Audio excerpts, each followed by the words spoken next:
You too. It is with Wednesday balls and things, not those types of balls, nor things you purposely get your minds out together. I know what y'all thinking. Tristan, we don't talk about those types of balls and things, okay? This is your first time on the show, so get your mind out together, man. So we got Coach back co-hosting. Appreciate you, Coach. Oh yeah, I'm having so much fun. Like I we talked about last week on one of the podcasts. I am really excited about the guest tonight, and I've been studying up all day. I'm ready to go. Put me in, Coach. Let's go. He's got some species that are cool, man. I'm excited to learn something. This will be cool. Yes, sir. Yes, sir. Definitely gonna do. We're gonna see Tristan again on Monday. He's gonna be the guest on No Balls Just Things, because he only got one ball, like Tupac, but he has plenty of things. So we gonna get. I do have plenty of things. We gonna get into all of that, man. I see you representing though, Tristan, man. Let me see that shirt, boy. Yeah, represent for Kyle, my boy. Yeah, shout out to Kyle, man. For real, that is the homie. My designated podcast shirt now. Yeah, I just got done watching his video of him unboxing those 3 white lip pythons. Oh, it was good. It was. Man's always up to something. I'm gonna get one of those white lips someday. It's gonna happen. So he's got 1.2. I think he unboxed 1.2 of the black one. I don't know if it's the southern or the northern. I'm old. It's the northern. Probably northern. That's what he breeds. I think the white lips are amazing, man. What a pretty stunning. Mm-hmm. But yeah, Markham. I think he just released it. It was an unboxing of the. He has 3 snakes, and I guess I kind of already let the cat out of the bag. If you haven't seen it, sorry. You got your fake white lip. Yeah, I do. I got my white lip on a budget. Dude, I made my own. It's a super cinnamon. So the poor man. If you hold her up to the camera, she looks like a white lip. So I'm just going with a white lip. No, I'm representing too, man. So shout out to the homie Mike Banana Bread, and shout out to Sandy Bull Pythons. I don't think he's flagging on the back. Nope, he's not flagging on the back. Shout out to Mr. 2% No Milk. Yeah. I see you, Mitzi. Before we bring out our guest and get to this chat, man, let's do the sponsorship video. So if you got anything to drink, get your drinks on, because it's gonna be a minute. Let's go. We're gonna start with the show sponsors. Banana Bread Royals demonstrates that taking risks leads to incredible rewards. Their work with Hypo is outstanding, and the way they combine it with their Wookiee line is truly unparalleled. The interaction with other genes like Blackhead and Stranger produces breathtaking, one-of-a-kind animals. Be sure to follow them on Morph Market and Instagram. The Cocoa Dude offers you 2 different types of substrate for your reptiles. You can go with the Black Label chipper blocks with thick chunks, or the ready-to-go Cocoa to go. To get this premium cocoa, just visit their website at cocodude.com. Ozzy Boyds. The name is synonymous with ball pythons. Chances are you have an animal from him indirectly. With over 20 years experience breeding ball pythons, his creations only continue to get better as he masters his craft. Follow him on Instagram, YouTube, and Morph Market.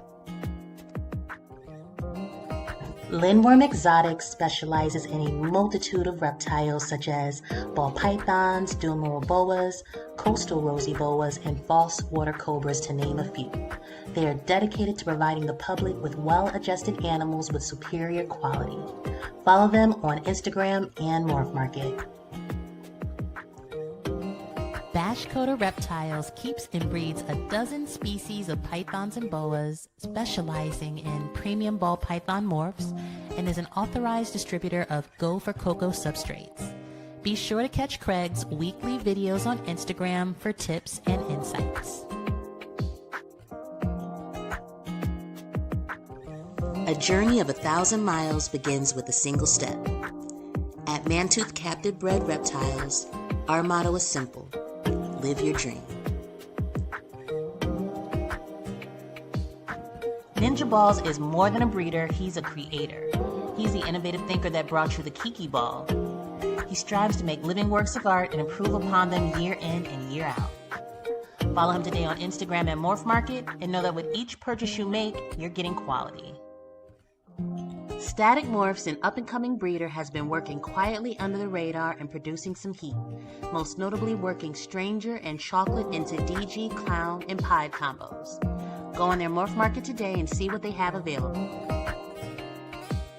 Ectothermic Dungeon is a high-quality ball python breeder who puts a major focus on excellent customer service. They work with recessives such as DG, Puzzle, and Tri-Stripe. Also with codoms like Adder, Bang, and McKinsey to name a few. Follow them on Instagram and Morph Market. B&S Reptilia is truly a one-stop shop. Check him out for colubrids, boas, bloods, ball pythons, and more. He also services the tri-state area with his rat breeding and is a PA distributor for Chipper and Coco to Go. Follow them on Instagram and Morph Market.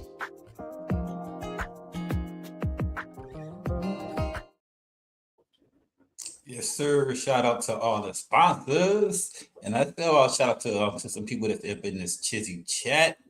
We got the homie Vin Rock in the building. Appreciate you tapping in, Vinny. We got C Dub in the building. Thanks for tapping in. We got that's another Chris. We got all the Chris in the building. What up, Chris? Thanks for tapping in. We got another one. We got Mitzi in the building. Thanks for tapping in. We appreciate you. We love you, girl. Thank you so much.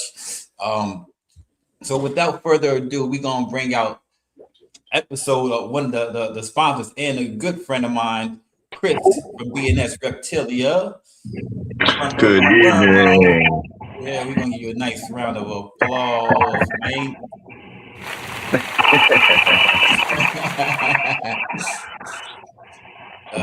Brandon, what's going on, Brandon? Thanks for tapping in. Appreciate you, my brother. So Brandon? if you don't mind giving a little spiel of what it is that you do and who you are.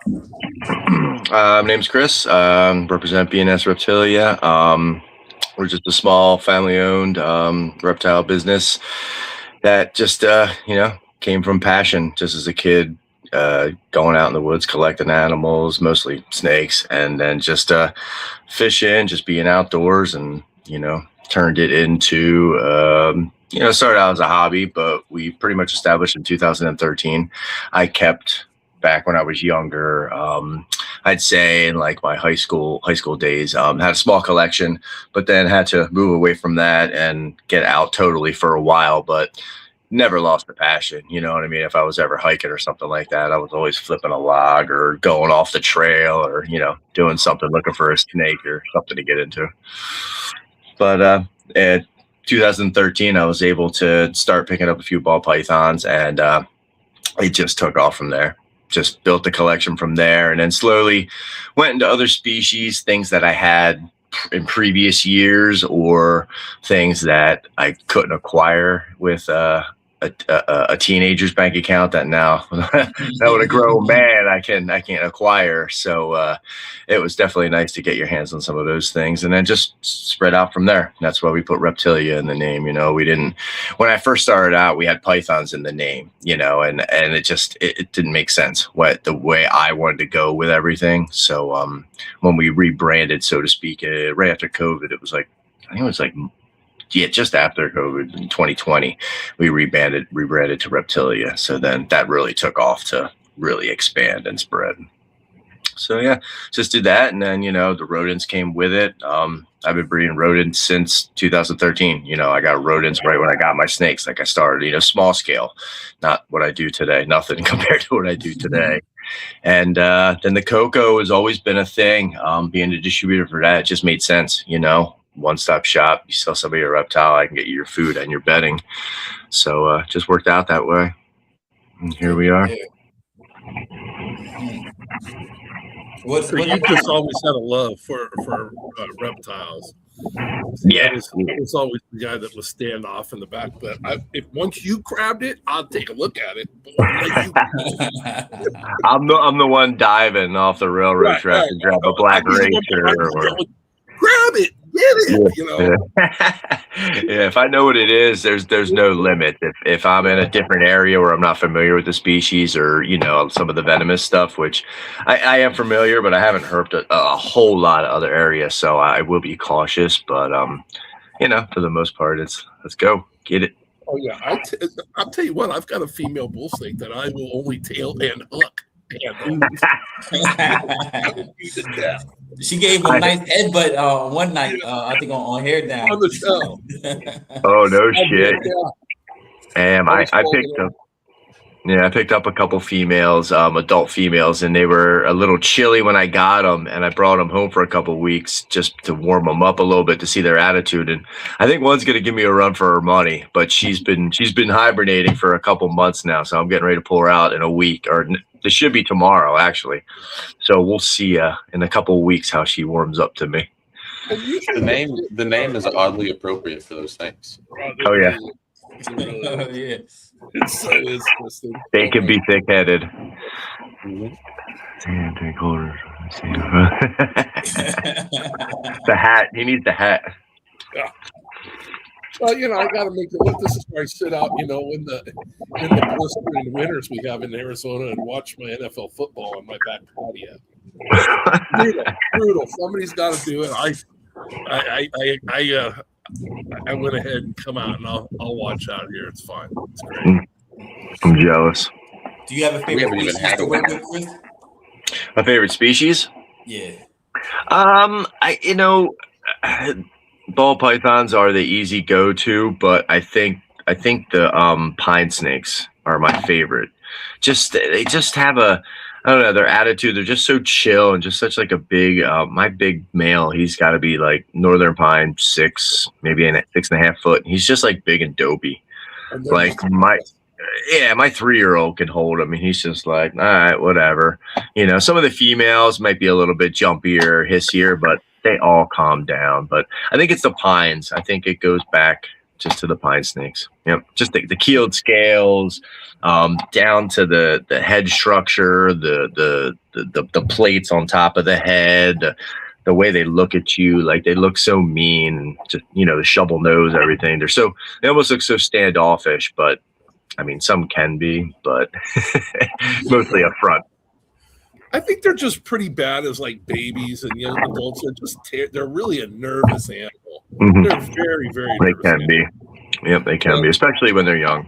Yeah, and so when I've just raised 3 of them together, and then I went double back and I got another male because I was like, I'm a ball python guy. If a ball python guy never heard anything, it was you better have a backup male. And I was like, I have 1.2.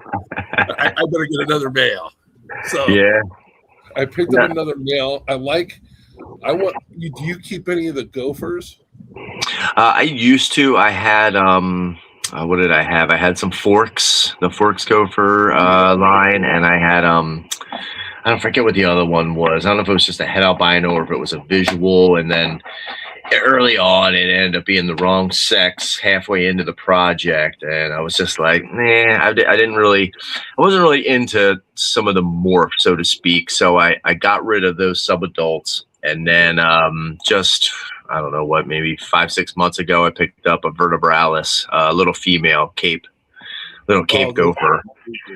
And she's a screamer, man. She is just red maroon. Like I could get her out later on and show you, but she is very boisterous. She's one that she's gonna be a handful, but they're pretty cool for the most part. Like one stopped me in my tracks the show last weekend. We had our Hamburg show, and it was a I want to say it was a T positive gopher. It was like the maybe the Bechtel. Yeah, okay. That's not familiar. It was like blue and lavender and like yellow. There's like 3 or 4 different albinos in the gopher snakes. Yeah. I think it was the T positive one, but it was just I was like, oh no, keep walking. Oh, Gotta go. The super forks are amazing.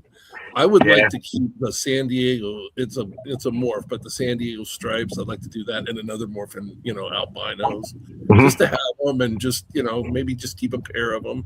Oh yeah, and, absolutely. I could get you one of those tomorrow. Yeah, I know who has one, and they're looking real now.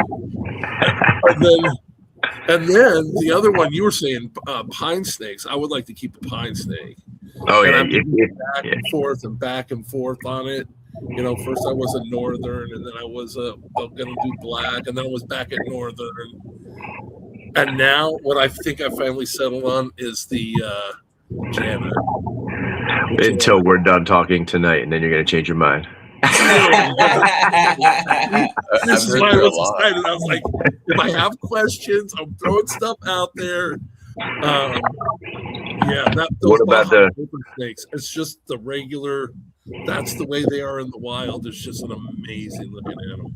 Yeah, for sure. What about the Jan eyes? What tickles your fancy with them? I like the way that they look like three different, and all the picture wolfers really do that. You know, they have a top third, a middle third, and then the bottom third. So they got usually the stripe, the really kind of like banded tail. I have getting into full grown, that female Miami County Xanthic bull snake.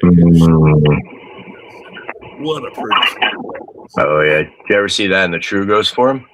Yeah, I look at pictures of them all the time, but I'm just, I've got a male white side that's like het for albino, and I also have an albino that's het white side and patternless, and then the new one I just picked up is a hypo white side that's het for pos het for patternless and albino, I think. Okay, very nice. Oh, yeah, I'm a bull python guy. I'm just gonna mix them around, Dr. Evil and. Oh yeah, and the beauty with them is you get 2 to 3 times as many eggs with them and full-grown adults, so your chances are that much greater to hit your head-to-heads and stuff like that. You'll instead of just hitting one, or the chance of hitting one, you might hit 4 or 5. Very cool. I've had fun with those animals. They are so much fun. And so I was looking at some stuff this afternoon just to kind of get ready to talk to you tonight. And when I saw you talking about pits, I was like, oh yeah, this is going to be fun. Sure. So why don't I want the Mexican? I like the Mexican because it's the orange head kind of looks like a Woma python, and that's when you said a Woma python looks like a colubrid, and I was going to ask you, what colubrid do you think it looks like? I wouldn't necessarily say it looks like a colubrid, but I just say its behaviors and its physical appearance remind me of a colubrid style animal. The no heat pits, the real pointier nose, longer head, not a bulkier, stockier head like a python. Its behaviors, the way it comes at its prey, just like everything accumulated. I haven't had the chance yet to witness clutch sizes or size of eggs, but from what I've been told, it's they're similar, and I think some of their behavior it mostly is what does it. You know what I mean? Besides physical attributes. So we'll see as I'm raising a pair of Womas, the more and more I just watch them and observe them and work with them. It's just odd, but it is what it is. I'm not a scientist. They're beautiful animals. Yeah, very, very fun. Yeah. The Janais are cool. They're a good snake for novice keepers because they're very they're very fail safe. Like they don't like to be 90 degrees. They barely like to be like 85. They're a cooler temperature animal, so there's a little bit of forgiveness there, and you don't need to feed them as much. They're a little bit of a slower grower. You know what I mean? A northern you could breed at 3 years just because they'll have the size. It doesn't necessarily mean it's healthy for them. But the Janais, you're looking at like 4 to 5 years. You try to rush that animal and it regurges on you. No good. It's not like a baby ball python where you can feed that thing every 4 days and it looked like a stuffed sausage. You can't do that. You can't do that with the Depeyes, the Janais. No, not at all. Yeah, my bull snakes are all. I think they're the youngest one. I think will be 5 this year, but the other 2 are 5 years old. I haven't even tried to test them yet. They're big. Yeah, I've waited. I'm a real patient guy. I'm not in a hurry. Because I'm old. I know, and that's funny. That's a good topic too, because not to get sidetracked off of talking about the bulls and pines, but time. It's one of those things it's been one of the most harder things to manage in my life. I just had a 6-month-old in August, and that turned my world like this, bro. Yeah. Like, for sure, for the best, absolutely. But also, there's a 5-year-old. That's Lincoln. What's up, Lincoln? You say hi. Hi. See, we'll see him in a couple of weeks. We'll see T. Yep. All right. That's one thing. Trying to deal with that on top of everything. It definitely threw for another curveball, a whole another learning experience. Adding that into the mix, for sure. I know, man. It seems it's really hard at the beginning. I mean, I was a baby when I had my first son, and he was colicky, cried all night. But you look back at it and you're like, yeah, it was all worth it, man. That's the guy he is now. And it can be rough. We're gonna look back and laugh and say, boy, I don't know how I did it. And that's part of why I do what I do. It's super tough. This with the reptiles and the passion that drives me to keep these animals and continue to expand my knowledge and learn more about different species and work with them is what also like pushes the drive to feed for my family. I have plenty of backups, so to speak. Like, my buddy owns an HVAC, so it's a blessing that I can go work a day or two with him if I need to, whenever I have to, or my family has a construction business, so I could go help them out if they need extra help on a job or something. So it's really nice to have those backups, in hand, and that gives me the time to spend with the kids and be home. I know it's a lot of work, but I've coached high school football for 20 years. I wasn't a teacher; I just coached football. But I used to tell the kids I'm a lifelong learner, and it sounds like that's what kind of you're after too. You love just learning the next species, how do I breed this species? How do I figure them out? Yep, for sure. There are different little characteristics, little tweaks, all that stuff. Yep. That's what keeps me going, for sure. Daisy says hi to Lincoln. You can definitely get in a rut in this hobby, that's for sure. Daisy says hi. She's watching. She saw you. You say hi, Daisy? Hi, Daisy. That's Chris's daughter. They have a blast when they're together. On the same age? Yep, definitely. Nice. Yep. You're gonna have to get some Pituophis, man. Oh yeah, definitely. So I think the Janai sound right up my alley. Slower moving. I'm not gonna rush anything. I'm 60 years old. What do I got to hurry? Are the pits easier to breed than ball pythons, or is it like? Yes and no. It's just a different process. Besides waiting 5 years and the time. Yeah. It's just a different process. Yeah, it's just about the same. I don't think it's any harder. You just got to follow a different set of rules. That's all. And some people don't even brumate them. Oh, I know. What you don't have how are we gonna brumate them? I mean, I'm in 83-degree weather right now in February. Yeah. It's been a really warm winter for us this year, and I can only imagine what it's been down south. It's 83 for y'all? Oh my god. Yeah. I was sweating today. You need a wine cellar, or you need a Wilbanks. See, that's what Riley Jimison, he does the carpets. Mm-hmm. Python. You have any carpet pythons or any of that? I do. Yep, I do. I have a big female jungle, and I did a pairing with Warfels 2 years ago, and I took pick of the litter male, so I have him raising up.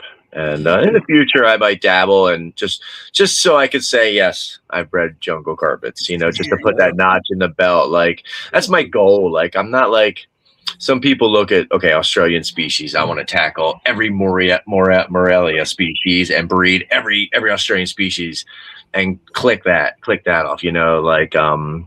There's certain people out there, or they'll be like, okay, I want to do every, whatever of African species or whatever. Me, I'm just kind of like, I would just love to hit like 50 different species over the next, 20 years or something, and just kind of moving it out, Just that's how I am too. Just cherry pick a little bit because I have from Riley. I have a Brettles python now. Okay, they're impressive.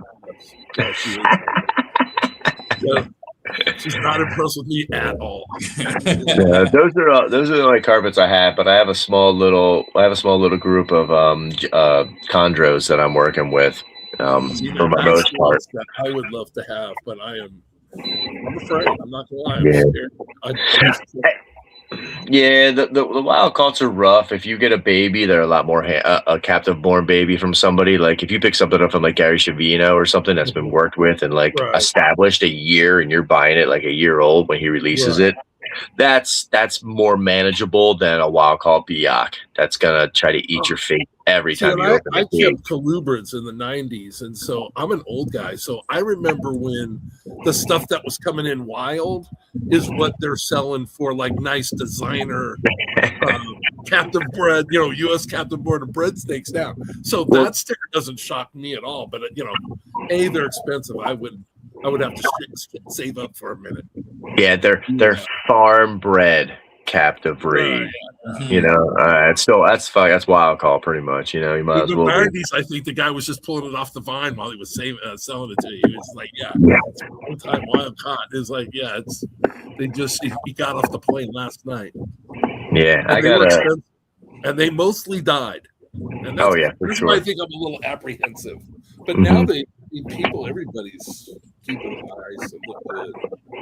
Yeah, well, you can buy a wild caught for $400 or $500, but it's worth it to spend a G to 15 for a captive bred coming from a reliable source that if there is any issues, they're gonna take care of you, and that's another thing, when you gotta keep in mind when you start to deal with other species and stuff like that, even ball pythons, I don't care what it is, you're selling an animal to somebody,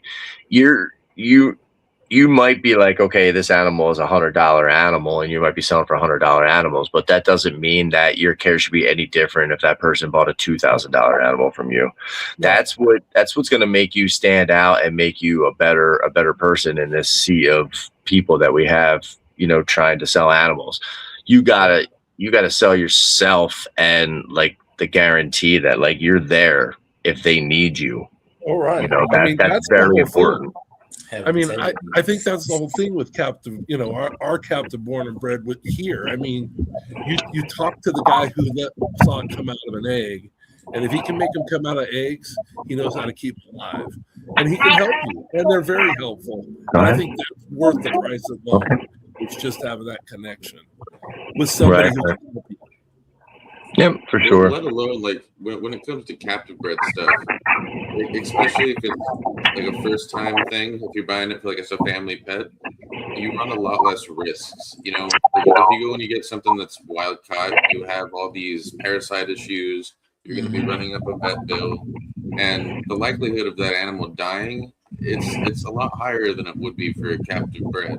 And like the last thing you want to do is traumatize your kid because your family pet croaks a couple weeks after you get it, just because it was riddled with parasites, or it just didn't do well on that import and it couldn't bounce back. You never know. Exactly what the problem was back in the 90s. Right. And they're loaded with stuff. Yeah. I like a lot of the really weird stuff. So like when I get really weird stuff, a lot of the times it's almost always wild caught. So that's an issue I run into. And it's something I accept. Like I accept that it could be something that happens, but you just gotta work with it. Do your best you can.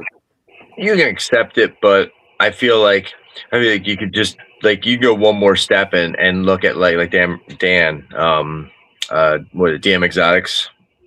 Yeah. He takes that like little bit of an extra step. I feel like everything, a lot of his stuff is wild caught, but he brings it in, he quarantines it, he treats it for a lot of things. He hydrates them right away. Like his practice. A lot of my stuff isn't for sale. Mine's like a educational collection. I go and I teach at schools a lot of the time. That's even better then, yeah. These are my babies. Like when an animal comes into my care, 9 times out of 10, it's part of the family. Like it's not going anywhere. Right. And if I was going to buy something that comes out of like the wild caught like that, because a lot of, when we were talking about Pitchwilfus, I mean, there was a time that they're catching those out of the wild too, right? I mean, you got to start somewhere. And with the stuff that's hard to get into the hobby, that's usually what Dan's dealing with, right? He's not, very rarely is Dan dealing with like corn snakes and stuff like that. He's dealing with a lot more. I watch every one of Dan's videos. If I was I would buy from him in a minute, in a heartbeat. I mean, you can't do it any better than that man does. Yeah, it's like all out of Indonesia and all that good stuff out there. I got to meet him one time too. Just like I was excited that day too.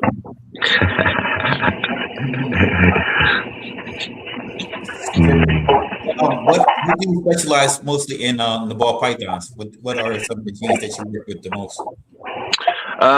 Man, I got I'm spread out a little too far than I should be, but I'm going to be doing a little bit of refocusing. There's going to be a lot of changes within the next year or so. I'm kind of like, right now I'm running out of an 11 by 11 room, and that has all the ball pythons, and then like the juvenile pits that I'm raising up for holdbacks are like on the floor, because it's about 10 degrees cooler. It's a concrete floor.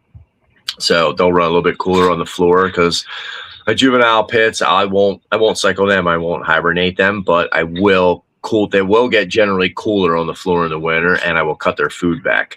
So I kind of lightly cycle them, but I don't give them the full like 3 months, 55 degrees, no food, no water for 3 months. I don't do that for the babies and juveniles. Yeah. So like eventually this 11 by 11 room is going to move out to like, I don't know what it's going to be. I forget. It's going to be like 15 by 10 maybe. And it's going to be just a bigger, more chill space. So I can spread out with the ARS racks a little bit, some of the V6s and stuff. I can move out and just have more room. I can actually have like a chair and like a desk. I can have a podcast area where I can get a good mic, I can get a good camera, like then I can set up and like leave set up, you know what I'm saying? And have a good backdrop. Just kind of like man cave / the business room, and then put all the colubrids in this room, because in this room I have 2 windows. So come hibernation time, I don't even got to move them anymore, because right now I move everything to the corner of my basement where it's a little cooler. So I got to take everybody out, put them in bins, put them over. Now in this room, I can just turn a fan on and put it on a thermostat. When it hits 55, shut the fan off. If it drops below 50, the heater will kick on. So I can just leave them in their cage and hibernate everybody in here. So we're going to be doing some changing and moving things around. But as far as the ball pythons, I hypo clown. That's a big project here. Black pastel, Hoffman, het red, a lot of genes that you're not going to see in the clown right now. I mean, some people have worked them, but you don't see them. So I'm kind of working on that. And like everything is, the end result's hypo clown minimum. There is some triple het with that involved. What else? Xanthic. We run a TSK or like black Xanthic. I picked up a really nice black Xanthic male a little over a year ago and started making some hets with him just to build from ground up. So I'm building some double hets from the ground up with that, but I'm going to use him. I have some double het females that I'm kind of just sleeping on this year. I think I might just kind of hold off this year for them and then maybe hit them hard late in the year. I'm going to have a late breeding season for the ball pythons, just how things are working with everything right now with the baby and everything. The hypo clown stuff is, I think, the way to go. I love hypo clowns. Oh, we had Coach at Het Red, just so you know. Oh, yeah. I have Het Red and DPI Xanthic. I don't like. Yeah, nah. Well, the main goal is the red Xanthic into the Xanthic clown, and also into the clown and the hypo clown stuff with other things attached to it. A lot of other lick stuff too. The black pastel, that's a big one in it. Enchi chocolate. I got a lot of chocolate hypo clown stuff. I have HRA Enchi. And and I have HRA Enchi Fire. And all these are pause set VPI Xanthic. Okay. So that's my jam. And then I have the double recessive that I think is, to me, the best, way better than what I go crazy for clown pies. And I was like, hypo clowns are so much better looking than a clown pie. Oh yeah, $1 million. Hey, clean up. I'm also into the candy clown pie project. The triple isn't that impressive, but I think things that are going to spin off of that are going to really help that project. Turn into that. I think so. And then I also have some toffee genetic stripe stuff that's working into the genetic stripe clown project as well. Go get out. You guys gotta go. Yeah, I like the genetic stripe. I'm a dorsal guy. That's why I like the HRA. Everything I'm doing with the HRA, I'm trying to keep the black back. So I've done like pastel, lesser HRA. I made a killer lesser HRA. Lesser and HRA are really nice together, and I think that's a really good base to start to build on. But they're like black back. I mean black back. They're nothing on their dorsal.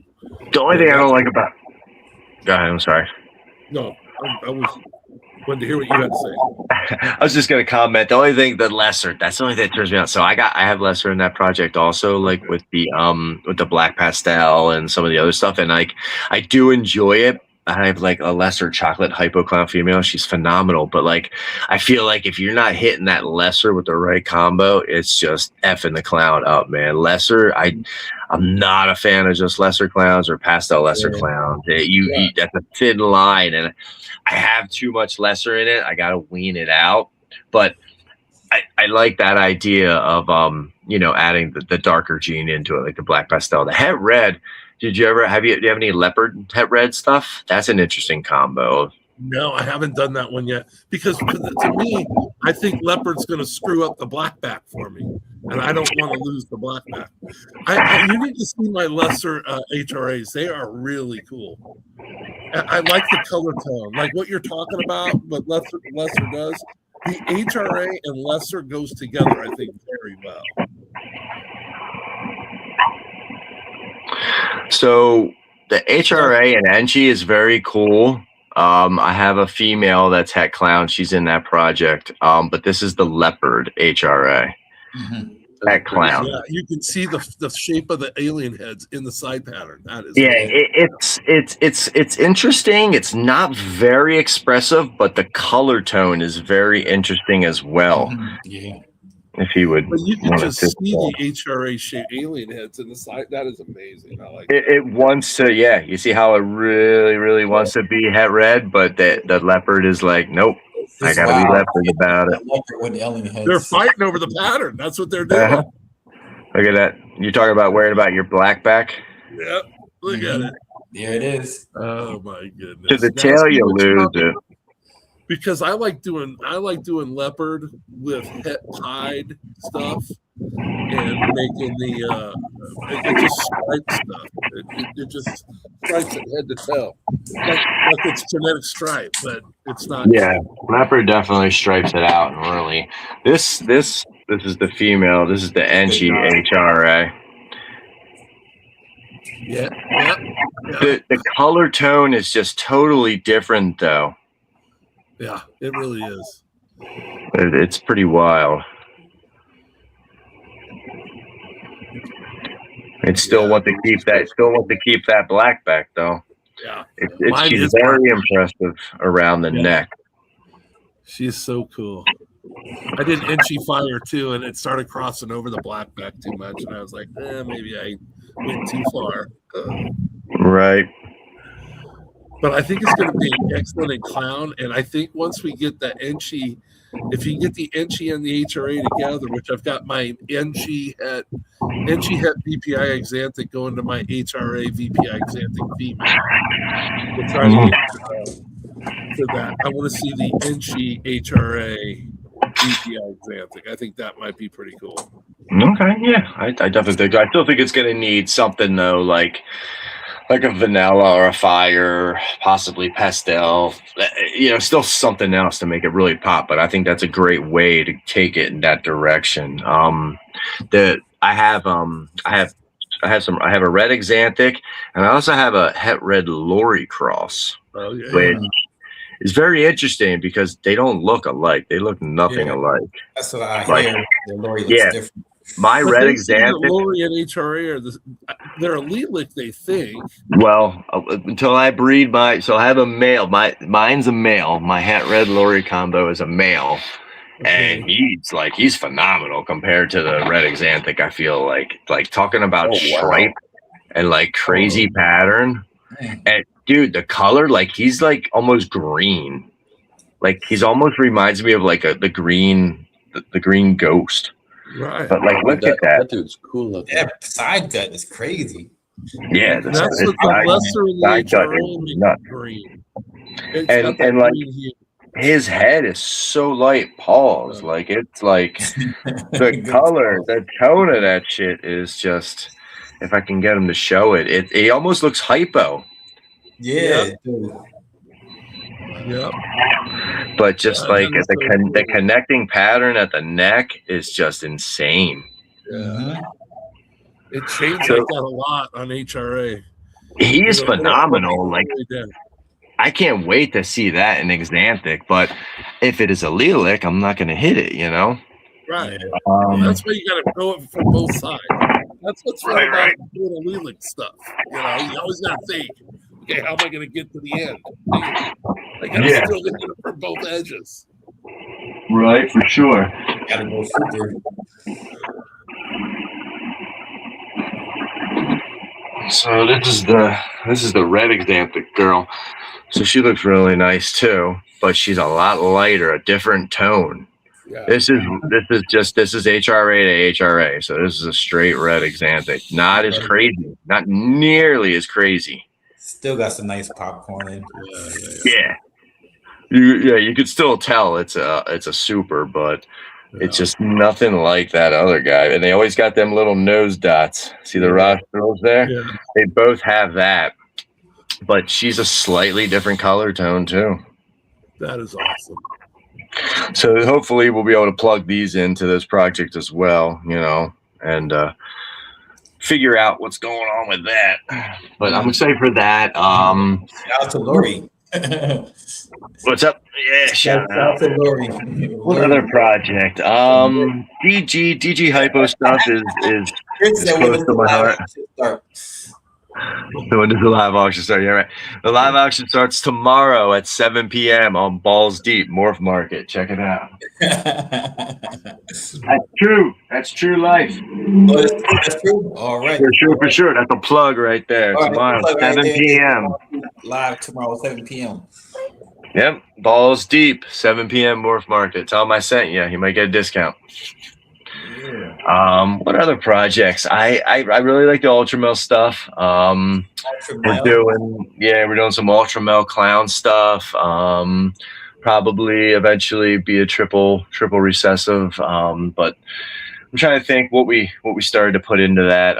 Like with the holdbacks. Where did I get that?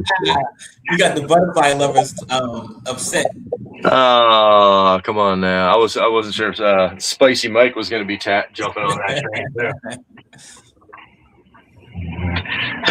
What else am I excited for? What other projects? Hypo Clown's the big one. The TSK Clown, but also MJ Pied stuff. I also work MJ as well, and me and Sammy got a good hut army growing up. We've been working on for like the last 2 or 3 years on MJ stuff. I want to buy your snakes. Come on over. That's pretty stuff. I'm excited for the MJ. We got some Enchi Yellow Belly stuff coming up. I forget what else is in that project we got between me and him, but we're working on that. Like I said, Desert Ghost Hypo. I like that double recessive. Most of my projects are double recessives built off of something else, and just a few key genes. I have some sleeper genes that I'm just kind of getting ready to work in. Like I got some Sapphire. I really like the chocolate. I have a Dinker I'm working with that came with a collection buyout. chocolate stuff is just phenomenal, man. Like I said, the chocolate hypo clown stuff. Put some enchi in there. I got some hypo chocolate stuff, super chocolate hypo stuff. Eventually, I had the chance to make super chocolate, super enchi hypo clowns, but I missed. She didn't go last year, so I hope she goes this year. Yeah, I want to get enchi into my chocolate stuff. It helps with the color. It's a good color helper. Yep. It tightens the pattern up a little bit and reduces the dripping that the chocolate does, but it doesn't reduce it enough that actually, hold on, he just shed.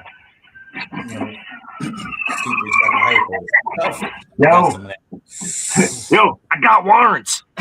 That's down by my house. That's in the backyard here. Hey, I live down in the, we ain't fancy down here. All right. It's Phoenix, buddy. Gunshots and sirens. That's what we sleep to. Chandler. Downtown Chandler, dog. That is cool. So this is the chocolate enchi hypo clown breeder male. He's probably like 800 grams, maybe. But he did his work last year. He's got some beautiful offspring. I got some chocolate enchi hypo 100% het clown girls from him. I got all kinds of stuff in the rack from him. I have a pastel chocolate hypo clown. I don't think it has enchi from him. I sold one of them already, but it's just phenomenal. That's one of those ball pythons that can almost trick you, and you got to do a double take. Yeah, his sister is. The camera, of course, doesn't help, but his sister is a pastel enchi clown hypo, and she's just a knockout. That is awesome. Does she have the chocolate too, Chris? What's that? Does she have the chocolate in her too? Yeah, she's pastel chocolate enchi, so she's just like that male, but she has pastel in her. I like pastel with the hypo too. I'm telling you, man, she is like, he's cool because he doesn't have the pastel. So I was like, awesome, that's my male I can use, and I can dose him into whatever I want and not worry about putting pastel into 5 females and then have to deal with that. I have a female double visual with pastel, perfect. I can pick and choose then and have one clutch that I want to spread the pastel, because I'm not a pastel hater. I don't hate any gene. All genes have their place, and that's fine. Just if you don't want to pay for the pastel, it's fine. It's not like it's an extra gene. It's going to influence that snake and make you stop and look at that snake and be like, whoa, what's in that? It doesn't matter if it's pastel in it. My point is to get you to stop and look at that snake, and then let's talk. Once we start talking, we're good. Right. The pastel, yeah, you don't want anything in everything. I mean, except peas. He wants yellow belly, everything. Yellow belly, everything. Yo, for sure. No, I get on with that. I'm down with that. Yellow belly doesn't hurt anything as far as I wasn't bad with it either until I was like, well, you can't have it on both sides. Yeah, everything. But then how are we going to breed anything else? You can if you want to make ivories, man. I've made lemon blast ivories, pinstripe ivories. I've made enchi ivories, pastel. Like, they're beautiful and they're powerful. If you can get a double head attached to that, you're golden. Oh, I'm trying to make a leopard ivory just because I want to make what up? Just for my collection. Always love, bro. Yeah, for sure. I make a lot of the snakes just because I want them. You know, I'm just gonna have to keep stretching the room, baby. You can't keep them all, Coach. You can't keep them all. You can't keep them all. Yeah. And that's the thing. It's tough, man. I picked up a small collection in June, and it was blessed with 2 green trees, a pair of carpets that were in-house produced from our blood, so we knew the lineage, and an Amazon tree boa. And what were the other goodies? There was like 1 or 2 other goodies, and like 48 ball pythons. And I was like, that's the last goddamn thing I need.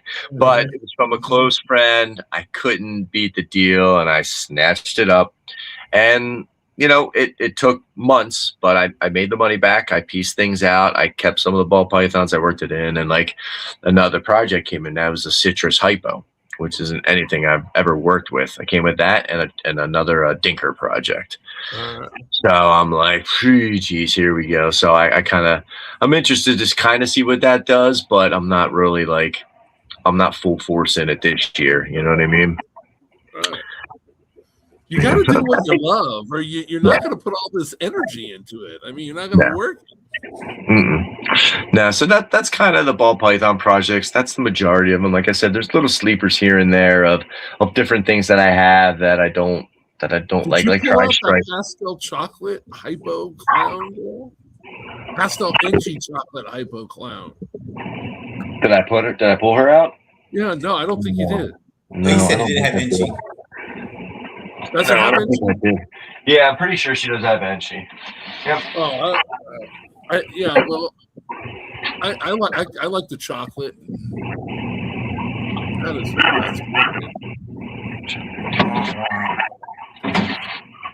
So she's a lot. right on with Enchi and chocolate. I agree. Oh, she's bright. So she's a lot more yellow. She's a lot brighter than that male without the pastel. The pastel really brightens her up a lot. Yeah, she got some nice stars on her. That's why it's okay to have the pastel in with the hypo. The hypo is like DG. It cleans up pastel. Mm-hmm. Yep. No, and she is clean. She's not blotchy at all. Like there isn't much noise or dirtiness going on in there at all. How much does she weigh, Chris? I'd say she's about breeding weight. She's probably about 1,200 grams. She's slamming medium rats right now, so she will get paired later in the season. I'm just not sure where I want to take her. I always, when I describe chocolate to people, I always say drippy. And people always look at me like, what are you talking about? I'm just glad like that. you and I see it. It's drippy. It looks like it's dripping up the snake. Yep. You can see it. That's what it is. Yep, for sure. And that's the tall tale to give away a chocolate, that little drippiness. Oh, right. Now, what do you work with cypress at all? My next question. So yes, I did. What did I do? I had a cypress. My original male was a cypress. What was he? Cypress honey cinnamon pastel. Oh. And he was het albino, which was really odd. But I picked him up for a decent price in a group purchase, and I bred him to a few things, and I think I bred him to a banana that was het albino, but I did the pairing before, I was like, crap, albinos. I'm like, whatever. What are the chances, right? Yeah. So I hit a few combos. I hit some honey cypress combos and a straight honey. So I isolated it to really see what it was. I should have kept that one honey female. Yeah. And then I hit a banana cinnamon cypress. I couldn't tell if it was honey or pastel. I hit two, and they were slightly different, but I traded one. And then the other one I just did to a close friend as a purchase. And I was like, look, I don't know if it's honey or pastel. I can guarantee, banana, cinnamon, cypress, these in it. But other than that, I can't guarantee. And the cypress, the only thing it was telling me was the neck stripe and that light head stamp at the back. That was all. When you put banana in it, it just gone. So I hit that one. And then I hit an albino, of course. I only hit one. But it's disgusting. It is bright yellow. It's cinnamon. It's cypress. I think it's pastel. I don't know if it's honey, but as bright as it is right now, I think it's honey. So I hit killer odds with it, and I didn't sell it. I'm just sitting on it. It's in the rack. It's getting up to size. So that'll be interesting to I don't know if I'm going to go albino. I might go albino pied with that just for table fare, because albino pieds stop people in their tracks. Right. This weekend I had 10 people stop at the albino pieds and just look at them. So I put cypress and albino. That whatever, the people aren't going to care that it has cypress, but whatever. That's a pied. That's a $200 animal for the table. I like that cypress, Gene. I'm going to be picking up some of that this weekend. No, I recommend it. For sure. You just got to pick and choose what you want to go with it. I have a cypress leopard. What is he? Cypress leopard Enchi lesser. Yeah, let's see that one. Can you show that one? he's pretty phenomenal. Yeah, that's beautiful. So I'm not a huge fan of the lesser in it, but it really helps with the striping. Like, I mean, it's got a complete dorsal stripe, but it's like it's a different color. It's not like a yellow. It's more like a rich gold. But it is at the peak, it does yellow. But then again, in the right light, it almost hits you with a lavender tone. Right. At See, certain I spots. like lesser. I got a lot of lesser stuff. So God, Don't I put like yourself in a corner, though. right? I know I do it all the time too. Damn it. I like that. Come on, turn. Doesn't want to. Yeah, no. Nah, she's really pretty. Or I mean, he's really pretty. Nice, sweet little head stamp. Yep. But as a hatchling, the thing just was glue. He just glowed out the egg. Like the lavenders on the side here were just insane. I took him to a couple shows and I put the holdback price on them. And unless you're looking for that specific combo, nobody's going to pay $250, $300 for that. I had a lot of people breaking their necks, pet people that like, oh, wow, that's really nice. This, that, I'll be back. You won't. But, I mean, that he was pretty cool. That was a nice with Cypress. That's about it though. Like I have him. I'm going to use him later. I'm excited for Trojan. I'm really excited for what Trojan's going to do. I got a little army growing up of that. We have similar tastes, I think, in ball python stuff. Other than you're not a big lesser guy, but I'm not a big lesser guy, but I'm looking at 10 right now. Like. Well, my stud male is a black pewter vanilla lesser clown head hypo. That was one of my stud males I used to build some of my foundations with other females. Between him and the chocolate hypo Enchi clown, that's kind of where I was limited to. So, what do you think about the stranger gene? I have a love-hate relationship with strangers. So I bought my first stranger in 21 or 22, right before it the banana. I love it. I love the gene. I love what it does. I love how variable it is. It is so highly I don't even know if it's polymorphic. It's just I hatched a clutch of like 4 different looking strangers. And I'm like, well, they're all strangers. I can tell you that. Yeah. But some are just dark and then some are a little bit light. It's wild. I was debating on either buying Stranger or but no, I can't right now. Or Sunset. At that point in time, they were both very similar priced. And I'm like, nope, I'm buying the Stranger, 66% het clown, 50% het pied. Like, yeah, I'm doing it. Co-dominant gene. Let's do this. Well, he didn't test out for either. Didn't breed. Well, no, I'm sorry. He bred the first year, but all 5 females did not take the first year. So I got kicked in the balls there. And then the next year he bred like 4 females and only like 2 went. So I'm happy with what I've got, what I made so far, but there's more I want to do. I like it. I really like it. I think it's got to be taken a different way though than what the mainstream is doing with it.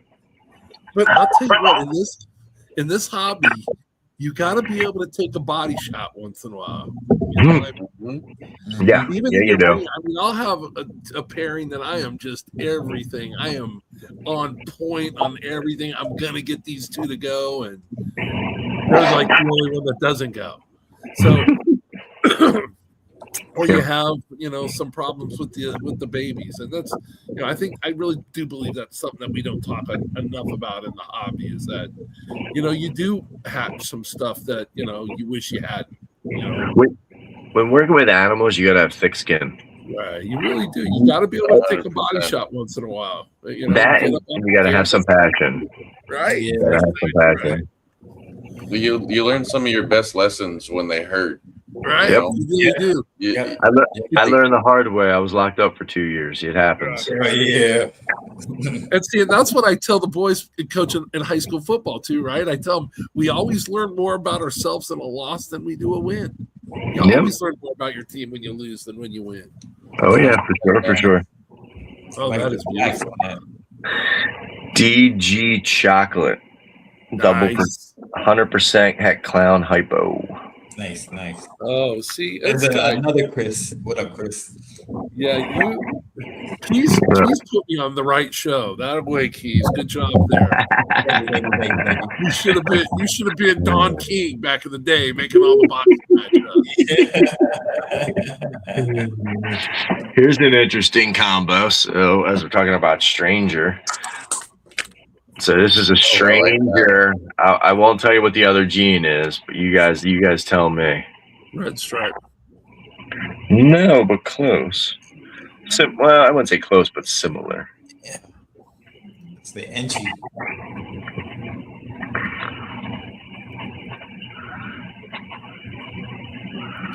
Hold on. I don't know. It's stranger. I almost want to say spot nose. Nah, not bright enough for spot nose. Is it cypress? No. I give up. Chris says redhead. Nah, hidden gene Woma. I was gonna say hidden G woman. Fuck out of here. The old HGW. It's real interesting. Like, I mean, like all the weird. If I can get her to stretch out, Yeah, the weird spotting in the neck. Yeah. It looked red stripe to me. I was like, I have a red stripe fire that the pattern and the striping is darn near right on same thing. I was thinking hidden G woman. It's a very red stripy pattern, but that side, that color on the sides. That side gut blushing. Right. That's what kind of threw it off for me, because when you flash it like that, I was going to say red stripe even earlier. I thought we were supposed to have a time, you know. I was trying to beat the bell. This looks like a very, very good red stripe that has that granite gene attached to it, like Jeremy Bald's red stripe. I've hatched red stripes like that. That's another thing, man. We could talk for an hour about red stripe. All red stripes. Because that was the next gene I was going to ask you about. Red stripes are not created equal. They are not created equal. Yeah, you got to do your research with them and really pick a good line or a good representation. I feel personally, my own beliefs, that there's a granite gene attached to the good stuff. When you see them, when you look at a red stripe and you gotta go, no. Yeah, you gotta do the dog to the side. You want that thing to go, ooh, that's red stripe. Yeah. Like it.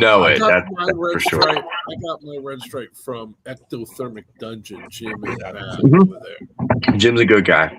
Oh, I like Jim a lot. Yeah, I don't know what line he works with though. I bought it was just a fire red stripe. I didn't care what. I mean, like you said, you know, when you look at it and you go, yeah, all right, let's go play. Yep. That's what it looked like. And like I said, it looked a lot like what, you know, that's why I guessed red stripe. But yeah, I really agree with your assessment on that gene 100% as well. For sure. We have a little bit of that. I got it. I did a pairing last year. It was an pastel ultra male clown male to a super NG red stripe, and I think she parthoed because I have a super NG, and it just odd looking. Looks like a cryptic. So a lot of times your parthos are different looking. And then it seems to be a super red stripe, which looks very similar to the one that I just showed you. Well, I assume it's a super red stripe because it's a partho clutch. And then the other one, I have no idea what it is, but I can show them too. Yeah. That was a very interesting pairing. I'm going to get them tested for Ultramar Clown just to see. And I don't know if I think they're all females. Yeah, they're all females, so that's another reason why I'm on that edge of being partho. As soon as you roll the dice that way, you always go, maybe it wasn't. Yeah. So this is the one female. Oh, that is wild. I mean, that's super enchy all day long. Oh yeah. Let me that's a really pretty snake. She is beautiful. Look at the pinching of the head pattern. Oh, yeah. Nice head. It's super reduced and just like the bandedness. I mean, I hate The to be mu- that guy, but could you get her in the light a little bit more? the moustache. I'm That's talking nice. about the head, dude. That's a what? Yeah, that's Yeah, I cool. feel like the camera's not doing that snake a justice either. Well, they No, never do. not at all. Not at all. Oh, dude. I love the God. Enchi, what it does in supers and clown, and that's why it's one of my favorite genes. Yeah, so I got to do a little bit more testing, and they're being really stubborn. She only wants ASFs at this point, which is whatever. I'll feed you whatever you want to eat. I have ASF, mice, and rats. I want to get you on the rats, but if that's all you want, so I don't know. I want to wait and see if she does good. I think I lost one out of the clutch already, just getting drive, which is typical of Parthos. That's what happens. So that's the super Enchi, and then I think this one is the super red stripe. This thing looks like just hypo. It's wildly insane. That is cool. It's That's so a granity. super It's so red granity on the sides, and like The it just, dorsal says super red stripe. Clean. I mean, that thick dorsal. yeah. And like if I could get better light without flooding out with the fluorescence, Right. she's like golden. The head real pinched there, real wide eye stripes. That red stripe hue. I mean, you know what I mean, of the gene. Yeah. It gives that, Yep, that tone. yeah. That Yep. is beautiful. And then just like that whole tone down her body is just nuts. Nice That's a amount good of look gray. right there. That is beautiful. I like She's pretty. This one, same thing. All she wants is ASFs, which is whatever. I give it to You you. got him. And, it. Just and keep then them this coming. one. Just keep them coming, damn it. Dude, this is the one that blew my mind, like from the gate, coming out the egg. Yes. See, I would had say that's like no red stripe idea. stranger looking. Yes, it does. Yes, it does. This has got to be the super Enchi super red stripe, but I don't see Enchi at all in this. Right? That's crazy. No, I don't either. I'm seeing the red stripe glow and the hues and the granity on the sides, but it's a completely different color tone. It's like a that dorsal buckskin. stripe. Yeah, it's like a buckskin color on the Yeah. dorsal. I love that. This thing is wild. This one is neat. Like this one's eating anything I put in there too. That's awesome. Yeah. If I could, the head has this slight super Enchi characteristics. It wants to. They So I look don't know. Krypton. Yeah, that's You know they look like Krypton. Kryptonish. Yeah. Yeah. So I don't know if it's fighting, if they're fighting each other, if the super Enchi and the super red stripe are fighting, because that super red stripe had the pinched neck in the back. Yeah. Like to the back of the neck had that pinching there, but it didn't have quite as big of a head stamp. But just the dorsal blotching and it's nice. That is wild. So we'll see. That was a fun clutch. I just hope they thrive. That's the only problem. That's your job now. Make them go, Chris. Make them go. Well, hey, I'm trying. I have an albino pied that was a Partho from a year or two ago, and she's thriving. So until I pair them up and experiment. I think those are the only three. Oh, they're in the right rack, Chris. They're definitely in the right rack. well, and then there was 21. So then there was a pastel Enchi. So I don't think it was all Partho. So this is a clutch mate. So that's a clutch mate. That's clearly pastel Enchi. So pastel from the dad, Enchi from the mom, and yeah, this is a male. So it's not just all Partho. So yeah. I just picked up a male Enchi. What we were just saying, Krypton, Enchi Krypton from J Royals, and they look a lot like. He looks a lot like those. So, as crazy as that is, that male, so he should be double head ultra male clown. Those and other I'm also three. I'm also going to make another announcement. If I was going to do an albino in ball pythons, it would be ultra male. I would do ultra male. I think that is make beautiful animals. They do. It's beautiful. There was also another normal from that clutch, and it's just not thriving. Like it kind of like gave up. So I don't know if I'm going to bother assisting or not. I think I'm going to sex it. If it's a female, then I'm just going to have to make it king snake food at that point in time. It just there's no point. Everybody's got to eat. Yep, oh, for sure. My not king snakes, I should say my indigo. I don't have any adult king snakes anymore. My indigo, he'll take care of it. Yeah, And that's the other thing. Besides the whole collection, I got a Texas indigo up in my bedroom, a Barron's racer. That's where the green trees are at. So like I have animals spread out through the house. So, yeah, it's pretty cool. Well, and my biggest thing is I always told myself, I was like, man, lizards are too much to take care of. And then I went on this journey with the green trees, and I listened to a lot of MJ's chondro stuff on how to keep and feeding trials, and like he's got breeding cresties that he uses for his troublesome feeders. And lizards are good for a lot of tree boas or certain tropical species for their neonates to get started.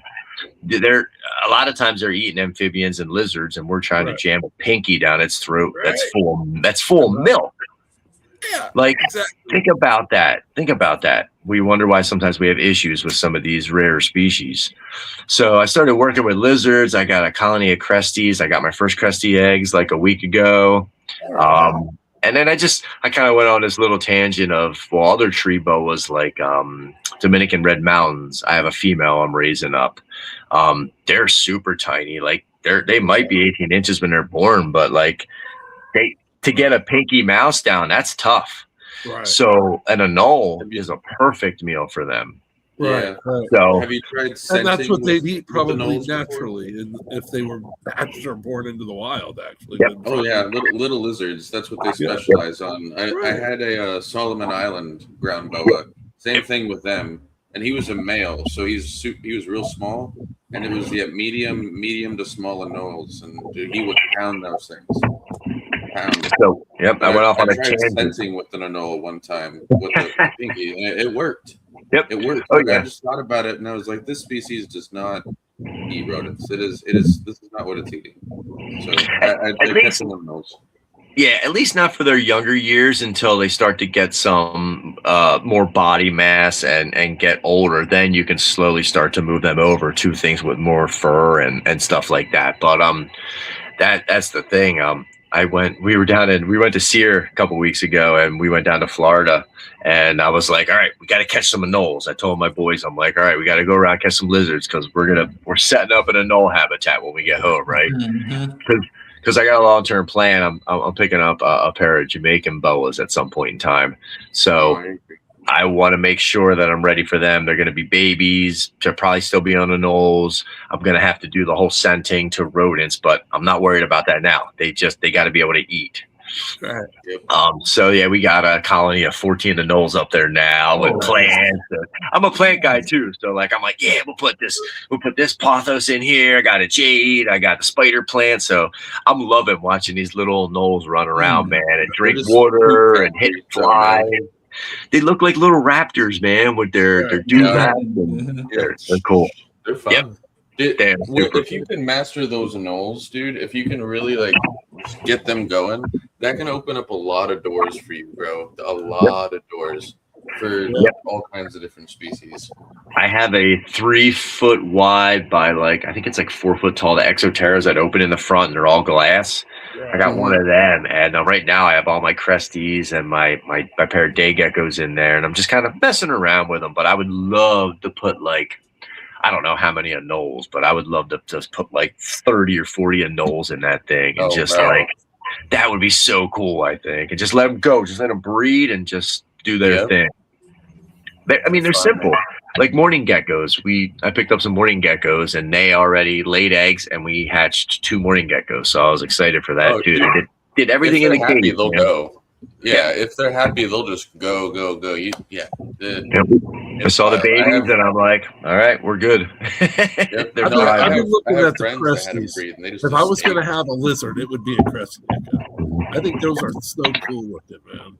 They're They're pretty fun. neat. They're really fun, Cresties? and you can do a lot of fun stuff with Cresties, just like you can with ball pythons. Yeah. That's one of the cool things with Cresties. Yeah. Yep, for sure. Hey Tristan, what kind of lizard you holding over there? Jay, when Oh, that you was Bubba. That was my Savannah monitor, my big male Savannah. I got 3 of them, and I'm gonna be getting 4 pretty soon He's here. got I a got giant lizard over there. It's a dinosaur. he's my baby. He's Are my you baby. using them? Are you going to try to breed them? I heard they're very Yeah. interesting to breed for in Dude, captivity. I've been talking to people who've done it. There's not too many who have. Nope, One of not the many at main all. people I've been talking to, she's from Sweden, and Okay. she actually went to Ghana to study them in the wild as well. That's And- money. That's how you got to do Yeah, it, man. dude. That woman is a treasure trove of knowledge, and she's the sweetest lady in the world too. So she's been helping me out a lot. I raised up Bubba from like the size of my finger, man. The Savannah monitors are teeny tiny when they're little, and now I got one that's about the same size. So I got Bubba. He's about 3 feet long and some change, and then I have a female named Penny. She's about 14, 15 inches, and then I got another little male named Forrest, and he's about yay big. Oh, that's Tell me awesome. what they are again, Tristan. Savannah monitors. Savannah. Yeah, all right. What Or some do people you call them Bosk monitors. do you use a as they're from babies? Are they like similar to other monitor species where bugs are like a higher percentage of their diet as opposed They're to almost fatty loaded? I would say 80% of their diet is insects. Their entire life, not just Their when they're entire babies. life. Okay. Wow. Their entire life, yes. So Yeah.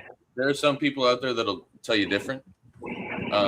Monitors are opportunistic feeders, no matter how you cut it or what species you get into. Monitors are opportunistic feeders. If they see it as food, they're gonna try and get it. I'm the same way, Tristan. Most of us are. I mean, you couldn't tell just by looking at me, but if I can eat it, I'm gonna get it. So I've been on a seafood diet since I was very young. That's fun. I had mine in the 90s. And back in the 90s, I had a female Savannah monitor. And dude, back then it was watch this thing eat a live mouse. It is so cool. But yeah, dude, so, that's so one of the things that kills them. cruel. Right. Cruel, Like, but they so get fatty cool. liver disease. Yeah. They get fatty liver disease on. If you give them just rodents, that's what's going to kill them the quickest. Yeah. Yeah, back then, nobody knew any better, though, in the 90s, dude. We were putting them on hot rocks, too, bud. We were doing hot it all the way rock, up. Yeah. No thermostat. Plug that motherfucker in and forget about it. On extension cord. Extension What's over that here. smell? You guys smell something? Yeah, that's my cooking lizard. No, dude, that's No bueno. bro. You didn't get mad that it was eating rodents all the time. You were just glad it was eating. Mine was yeah, mean, though, man. It's females, bro. My experience with the females of this species, like many species, are just salty. They are just salty. They don't want you to touch them. If you look at you sideways, or if you look at them sideways, they'll hiss at you from the cage. Like my Penny is, dude. I can't touch her. I can't even stick my hand in her enclosure. She is a spitfire, that one. But my Bubba, I mean, you saw him. Like I was just sitting here chilling, like he was my dog. That's so cool. That's love it. I got a rhino iguana from a friend because he was in a situation. He was in Florida and like he just didn't have the time, and the HOA was like, I don't think they knew. So I was like, just ship her up here. That's fine. I had a cage open. I've got a big 7-foot old school, like 7x3x3 plywood, and I put like branches in there and whatnot. She came in, and dude, out the bag, pow, just flying out the bag, and just she wants that. As soon as I crack that door, she wants to bum rush me. So like I haven't like let her totally out yet, but like we have a kind of mutual respect. But I think she has a kinked tail. I think somebody had a traumatizing event with her and slammed her tail in something, and she has not forgotten that. Big lizards don't forget that stuff, dude. Cyclura monitors, like those big lizards, they're smart. Tegus, they're smart. Yeah, her body's about a foot, but she's total maybe 2.5, foot long. So she's got some size. but she's still young. She's got room. Yeah, she's still young, dude. You can keep Yeah. working with that animal, and she'll be amazing. I And she's promise. a rhino? Yeah, Oh, I am. rhinoceros iguana, man. They can become puppy get dogs. big. If you Puppy give them dogs, the time. yeah, exactly. So one of these days, I'm just gonna like have like greens, blueberries, bananas, like some of her favorite stuff, and I'm just gonna open her cage and just let her come at me and see how she reacts. But I'm gonna put the food right in front of her face and see if I can really, because I've been tongue feeding her, and like I'm trying to build that relationship, you know. But I haven't let her just come out on her own yet. I think we gotta still build that bond. Hey, Matt, what up? She's young and she has a strong feeding response. So target trainer, associate a target like usually like an orange target I was or gonna say paddle, collar. like a ping pong paddle. Yeah, like a Okay. ping pong paddle, and target train her. Show her that before you feed her, and make sure her eyes are on that paddle as you're introducing the food with the tongs. Now she's gonna start associating that paddle with food instead of your face. Right. That's what's gonna get it going. I think Okay. the big lizards are, because usually the rhino iguanas, Tristan, you're the lizard guy. That's Usually chill. kind of really chill, right? I mean, that's Yeah, you just got to give them the time, and you have to get through the puberty stage. Like all big lizards, as far as I'm concerned, as they age, they get through this puberty stage where they start to realize, wait a minute, I'm not a lizard. I'm not a little lizard anymore. I can fuck some shit up. I'm a big tough And guy. then you got to get through that, and once you get through that, they mellow out. But they just take time and effort. That's all. But So once what you do you get it, think? they're super A rewarding. tegu or iguana? What do you think the best big Iguana to me. Oh. It really depends on the individual. Honestly, dude, it really depends on the I individual. mean, for the All first, big for the lizards guy take time. who's just gonna get like, okay, I want to get a giant lizard. You want to get a giant lizard? All right. Well, my first question is: are you okay with meat, or do you want to feed more greens? If you want to do more greens, and you're not okay with feeding off a lot of protein, like bugs and mice and chicks and stuff like that, go with your iguanas because they're gonna be eating more greens and stuff like that. But at tegus as well. Tegus are omnivorous. You can feed them both. But monitors, that's protein. Whether it's insects, chicks, fish, Gotcha. you know, that's what monitors are going to be. See, I There's think one monitor tegus that are I think the eats best looking. grapes. Which one? Tegus are the best looking, I think, in my opinion. Oh, dude, they're beautiful.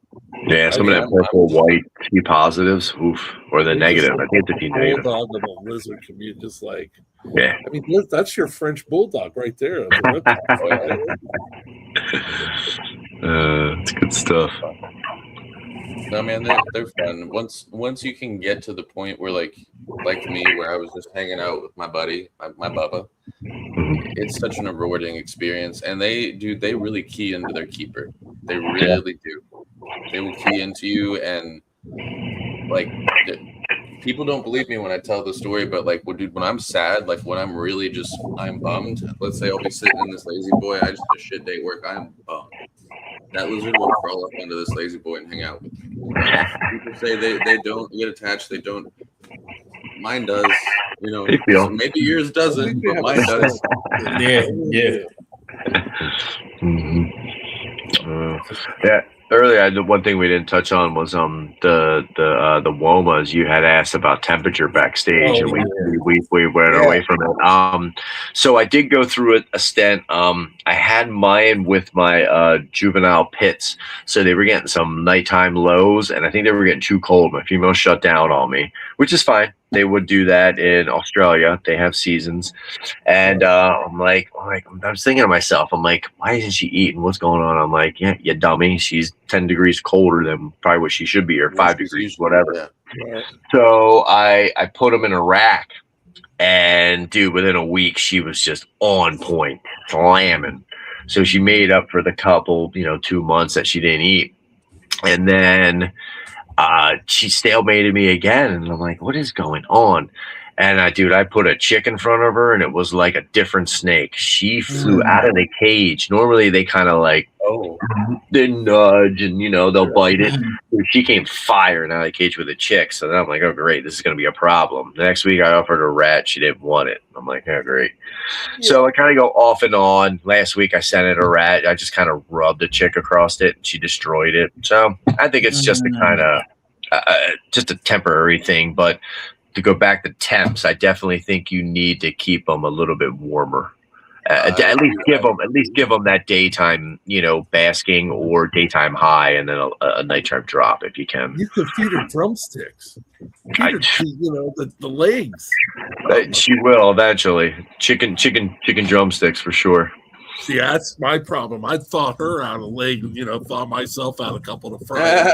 Thaw yourself out a pack. Well, no, but they're fun cool. about having monitors, man. Yeah, I never eat any of the rats that I thaw out for the ball. I'll do a fish fry and sometimes throw my Bubba a piece of fish or like a fresh meat. I'll throw him fresh meat sometimes. That's wild.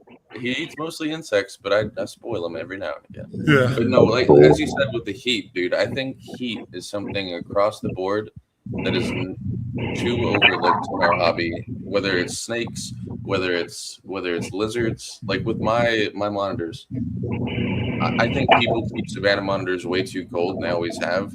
I know people that keep these things at casting spots as high as 130, 140 degrees. Right? Like a Euromastics or something. Oh yeah, but the key to these Savannah monitors is keep them hot, keep them humid. They will be happy. You get no shedding issues if you keep them humid. If you keep them hot, they're going to be able to metabolize just about everything you give them. So if you do introduce rodents or chicks into their diet, as long as they can get warm and then they have an outlet to spend those calories, you're not going to have a football lizard. No, not at all. Yeah, you give them exercise, give them heat, give them humidity, a good humid hide, and they're going to be just fine. And that's a lot of things back in the 90s that nobody at humidity was like, what's that? You know what I mean? You look at Savannah monitor and you're like, it's a desert species. Just get it hot. Yeah, it'll be fine. That's what most people think. They think That's like why they always fail. Savannah, hot, nasty. Yeah, that's what most I people live in the desert, right, Tristan? And it gets cold in the desert at night. Yeah, it does. Yeah, it does. Yeah, boy. For sure. And that proper cycling, that's the key to a lot of things. A lot of snake species, man. I don't care what you have. I don't care what it is you breed, but everything can benefit, in my opinion, everything can benefit from a cycle, whether it's lights, whether it's food, whether it's temperature, or whether it's all three. Every species is a little bit different, and just do a little research on it and give it time. Give it time. Don't give up. Tweak it. You change a few things, but everything is manageable with what we have at our fingertips today, and the knowledge and things we can look up. Just give it time. Or I the think people you snakes can are talk very to as in well. tune with their environment. And Oh, 100%. I think you're exactly right. When you change something, they're very in tune with that. It sets something off in them. It makes something different go on. So I totally agree with what you're saying. So I had another question I wanted to ask you. I wanted to ask you about Nope, your time's up. blood pythons. You do the I don't want to say it wrong and piss off Magano. God darn it. Magino. Yeah. Dan Magano. Yeah. I don't want to make him angry. I don't want to call it the black ball, but it's Sumatran. It's Sumatran bloods. Yeah, the Sumatran. Yep. We have I have regular Sumatrans and I have a T positive albino male. So I bred them last year and the year before, but she wasn't ready the first year. And then she kind of, I don't know if she retained the eggs or what she did, but she kind of spit a few out. And then later on, she passed another one. So we'll see. Hopefully this year it goes a little different, and actions are showing that she's on track. But the black bloods, the Sumatrans. I Those didn't are want to some say it because that's impressive not what they're snakes. called. I couldn't think of Sumatran. Sumatrans, yeah. Give me a They're break, Dan. I'm old. They're the smaller of them, but nah, Dan's long gone. Here's two interesting snakes. Oh, that is good. So, Are those clutch mates or yes. Oh wow.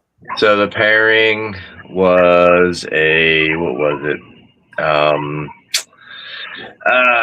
What the heck is the black pastel het red xanthan combo, an onyx? Yes.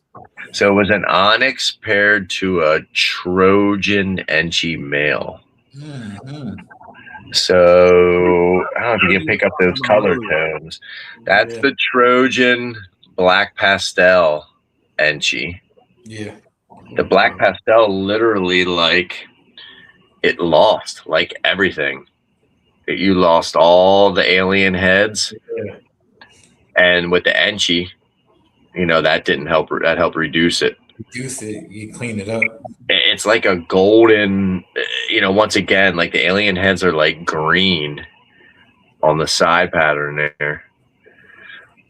But I since thought it was the going to onyx, be like a monarch or something that you were going to say. That is That but Trojan. since the onyx is allelic, it was black pastel or the het red. Had to be. So then this one is more of a softer color. This is the het red. Yes. With Trojan. So it's Trojan, Enchi, het red. Now is Trojan incomplete dominant or is it silver recessive? Incomplete. And you don't have it in the single gene? I don't think I've ever seen it. I don't have the single gene Trojan. No, I hatched a pair out last year and sold them. But hopefully it's supers. I'm excited for the super though. But it's just interesting how these two guys just going from the het red to the black pastel, how it changed the color tone in them. It's pretty wild. And they are allelic, the black pastel Enchi and the het red and Enchi. So nice.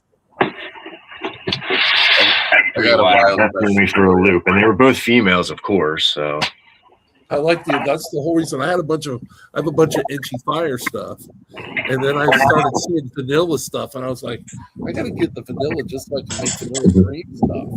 I feel like vanilla is better because you still have a viable super. Fires, you make the super. It's not a white snake. Yeah, at least a super vanilla. You can still keep pattern. It might even have been you, and I was like, dang it, I should have thought. Damn it. I bought my Enchi Fire girl from Mike Wilbanks way back in the day, and okay. I love that Enchi and Fire together. It's beautiful. It is nice. Fire and OD is a nice combo too. They work well. So I just did it first. The OD, I just did an OD clutch and comparing lesser OD and lesser Enchi, and I like lesser OD better. We're about to call it a night, man. Chris, why don't you plug your the show that you're gonna be vending in about 2 weeks? Yeah, for sure. A couple things I'll put up there if you don't mind. We're gonna be we'll be in Fredericksburg, Virginia for the AARPE March 7th and 8th. Got an end cap, me and Warfels Morphs, Mr. Jeremy himself. We'll be vending out there together with the family. Then let's see, the end of March 28th, we'll be in Gettysburg. March 28th, that's a Saturday. You see all the normal people there. Sammy will be there, Kat, probably a large Marge, Paulie, he'll be there. Good little group there. Hopefully the fat man will get out. And then the next day, the 29th, we are vending Lehigh Valley. It's ReptiFest. So yeah, that'll be a busy weekend for us. Say hello to Warfels Morphs guy too. I'm a long time subscriber of his YouTube channel too. Yeah, we gotta get him back on the grind. Yeah, he was the one that inspired me to start looking at a carpet pipe. Yep, for sure. Yep. Yeah, he's got to get back on that grind, and I don't know how many pairings he's doing this year, but I know he's got a couple in the playbook. So hopefully they go through. Last year he got skunked, but it happens. Not every year you're going to produce. You're going to take a body blow every once in a while. This hobby. Yeah. You tell him that Coach said, "Darn it, that I need some more videos up." Another thing to look out for is, man, look out for that bang gene, man. It's coming. It's coming. There's some different highlights, some things going on, changing, but definitely check that out.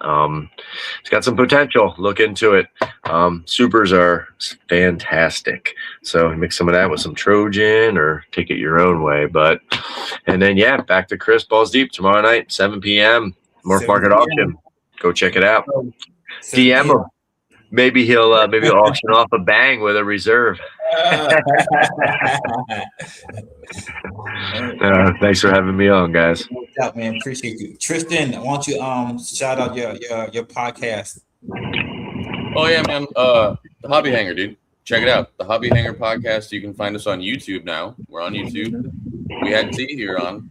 You can find us on Apple Podcasts. You can find us on Spotify. You can even find us on Patreon. And if you like what we got, hop over on Patreon and throw us a few bucks. It always helps. So yeah, we just we interview people on their hobbies. We ask them how it positively affects their lives and their mental health. And we talked to some cool people. So if that sounds like it's something up your alley, check us out. One more time, what's the IG and what's the YouTube? YouTube, it's just the Hobby Hanger Podcast. Same on Instagram, the Hobby Hanger Podcast, no spaces. You'll find us. We got some fun stuff on there. I'm gonna go check that out. Subscribe as soon as we're done here. Yeah, not just reptiles, man. We talk to all kinds of people about all kinds of cool stuff. So yeah, Nice. check it out, dude. Everything. You're gonna be my lizard guy. I got you. I got He's you, my man. I got lizard some guy cool stuff. already, god darn it. Got a lizard guy. Hell yeah. And you can check out Tristan this Monday on No Balls Just Things. We're Oh, talking nice. about all his lizards. Okay. Oh yeah, I got legless lizards. I got monitors. I got pythons that are not actually pythons. They're actually boas. I got all kinds of Yeah, we didn't even talk about boas tonight, man. we didn't get to the boas, right? That's because Coach don't like boas, he said. So we spicy. Hate. I like them. Hey. That's right, That's man. not true. Now all the BOA groups are going to start emailing. We'll have to bring you back. I said I don't understand how it works because you guys got hypo and boas, and it's not a simple recessive, right? It's fun. Mind blowing. Mind blown. So we'll have to have bring you back for another episode. We can talk about boas. Anytime, man. You know that. Anytime. Always a pleasure. Looking forward to seeing you next weekend too, brother.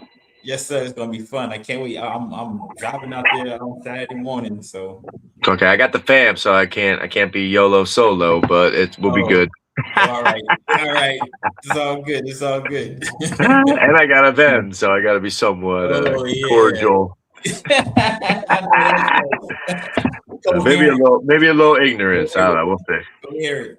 You can have a little sip or something, and, thank you everybody for watching. Anybody catch the replay, #replay game. Make sure you share it, like, and hit that subscribe button. If you haven't, do so. Follow everybody that's on this panel, please, and thank you. Coach, you got something you want to say before we bounce? Oh, I just wanted to say that hey, I'm trying to get back on the Schneid there on the YouTube videos myself. Again, tell Morphs guy I'm wanting for video. I'll make him, he makes them, and we'll each watch each other's. God darn it! If he do, I'll do it. DM him, get on his case, tell him I say. Oh, I'm going to now. Darn it, get to work. Have to see how auctions run. Yeah, definitely. Deal, man. So y'all know what to do, man. Get those smiles out, get those flowers out, call your people. Don't wait for good news or bad news to call them. Oh, shout out to Pheno, shout out to Charlie real quick too. Yeah. Get a chance to Phenom.com, shedtesting.com. One great business, 2 sites. Yes, sir. With that, you know what to do. Call your mother, get the fuck off my phone. We out. Yeah.